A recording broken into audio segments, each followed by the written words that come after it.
मी याच्या आधी काही कधी क्लास वगैरे असं काही केलेलं नाही आहे. मी फर्स्ट टाइमच आलो. यांचे काही व्हिडिओ बघितले मी यूट्यूबला. म्हणजे मी ऑलमोस्ट जे काही इथं चर्चा चालते आधीचा क्लास किंवा काय ॲडमिशन घ्यायच्या तयारीतच होतो. पण सुदैवाने मला थोडंसं काही यूट्यूबवरती फीडबॅक बघितले मी आणि नंतरनं चौकशी केली.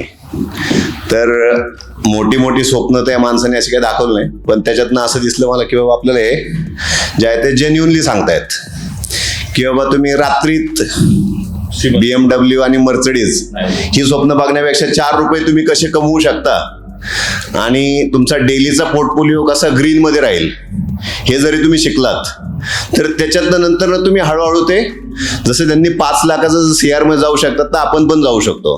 फक्त त्यासाठी डेडिकेशन पाहिजे आणि कन्सिस्टन्सी पाहिजे. आता मी फिटनेस एक्सपर्ट आहे. मला माहिती आहे की जर बॉडी जरी चांगली बनवायची म्हटलं त्यासाठी पण डेडिकेशन, कन्सिस्टन्सी आणि डिसिप्लिन. तर सेम गोष्टी ह्याच्यात पण जर आपण वर्क केलं तर मला असं वाटतं ह्याच्यात पण आपण काही मागं नाही राहणार, पुढेच जाणार आहे. आणि जे सरांनी सांगितलं त्यासाठी खूप थँक्यू, जे मार्गदर्शन दिलंय आणि टचमध्ये राहिलंच. Thank you so much.